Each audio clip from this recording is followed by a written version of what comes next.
My name's Kristin Steward, and I'm the company manager with the production. So Thanks for bringing it here. Yes, of course, our pleasure. We've been so excited to get I'm to excited Singapore. too. Yeah, we've Yes. been so excited. So I'm kind of in charge of logistics and human resource issues, and just making sure everybody's taken care of and where they need to be at any given point. Yeah. Good. They'll love you. You're the mother. You're the mother. I'm the mother. I'm the mother. My name is Michael Borth, and I'm the musical director, and I conduct the orchestra for the show.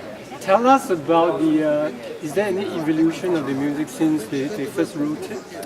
The show, well, of course, we're all familiar with the movie, and the Broadway musical developed out of that. Yeah. The original lyricist had passed away, and so Tim Rice, who's done Evita and several other shows, came in Christ. to Jesus Christ Superstar. That was the one I was trying to think of. Okay. Came in to flesh out the score, and so there are new songs for the musical which were not in the movie. And then for the tour, they reconceived it about 5 years ago, and the original team came together to rethink what the Broadway show was for this tour. And it's very rare that you get the chance to look back on a show and go, what would we change if we could? And so one of the songs was dropped. There are things that are added that weren't in the original. Okay, I have a CD recording of the musical.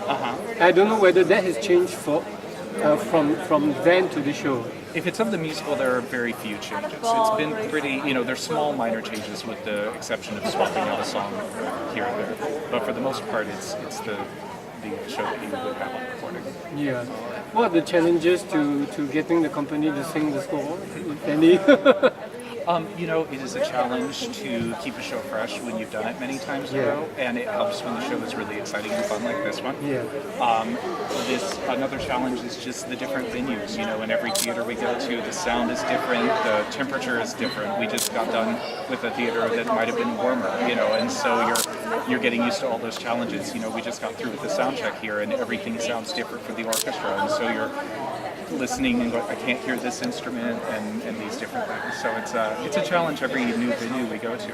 So. The other interesting element of the international aspect is that the audience has changed drastically as well. So every different place we go, the reaction is a very different reaction based on if there's English speakers. Does that mean anything for you? Subtitles, so that the cast on stage and consequently the orchestra has to kind of play a bit off the timing of the audience to make the timing on stage coherent. Yeah. Have there been any challenges in any country? Different challenges in the different countries. That's politically correct. That you have come across?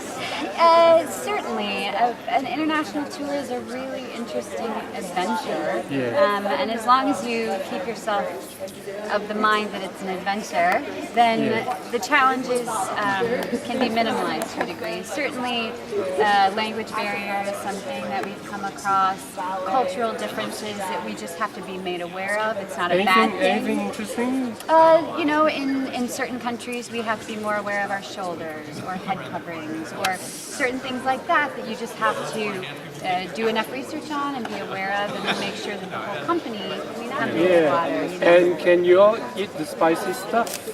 And sing? Some people can, Depends. some people Depends can't. on the person. Yep, depends on the person. So Thailand, I think, shocked many people with how spicy the food is there. And some people loved it, and some people didn't. And you will affect the singing too. And Gaston, where are you?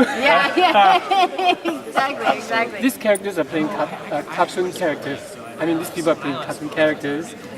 And is there a special requirement in the kind of voices that you look? I would say, it's a fine line on this show because you are in kind of a cartoon world where things are over the top, but we're also looking to make them real. And so in some ways, I would say that our characters on stage are more human and grounded than what you would see in the movie. And so it's a fine line where to be over the top in a real way. And it's a real challenge, especially when you have a character like a Gaston, which is a very cartoonish, blustery character. And so I think that becomes a challenge and something that the directors really work towards so that we can make them real people in the eyes of the audience and you actually feel for them. Guy, you'll be changing the voice of the actual person? He definitely, there isn't any electronic changing. He definitely has a voice that he uses as the Beast, Wow. and as he becomes more human, I think that softens, you know, Yeah. and that I think would happen for a personality without being the Beast, you know, on the stage. As you soften, your voice would change, but it's still based in a little more natural world than maybe what you would be used to from the movie. Yeah. Yeah. So none of that. He does have some He growls. does He has have some some growls, growls. though. Naturally. Yeah, He does have some growls, yeah. Wow, I look forward to that. Yeah. So if you had the audition call for actors, you'd be like, Hundreds and hundreds and hundreds and hundreds. How do you- They saw thousands of people for this international tour. It was incredibly difficult to cast. It took months and months and months because the characters are very specific. All of the enchanted objects have such a specific look and feel, and then the ensemble is incredibly tricky to cast because they have to be an ensemble and dance and sing, but then they have to cover these enchanted objects. So they each have a very specific look, and it took a very long time. So anybody who got this call, that they got it, it was a very big moment. so what are you bringing in next? I can't answer that one. Yeah. We'll have to send you to somebody else to get that answer. Okay. A little bit about the orchestra. I can see. Oh my God, really nice. So, where do you get the musicians?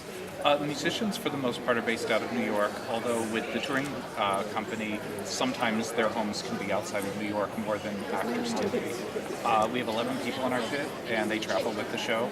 And the show had a United States incarnation for several years, so some of our players have been with the show for years. One of our players has done over 1,300 performances. So, do they have another job outside of this? Actually, No, while we are on the road, this is it. And it's pretty all-consuming, you know. It's deceiving that we only work a few hours a day. Yeah, okay. The maintenance Yeah. during the day that you have to do to be in shape to do a show for 2.5 hours. so they're not part of an orchestra somewhere else. No, not while they're on the tour. The job is But many of them would be members of some orchestra back home. They certainly have been. Some of them have been Absolutely. before. You know, it depends. A lot of times, touring musicians tend to stay in the touring world. Some are more classically Right, based, and they'll go and do things here and there. But a lot of times, musical theater touring musicians do tour after tour, and they'll work for years on end, jumping from one tour to Yeah, another. this is an interesting aspect that we never think of. It's a life. It's it's very exciting. This for me, I never traveled to any of the countries we've traveled to on this tour, and it's been an amazing experience culturally.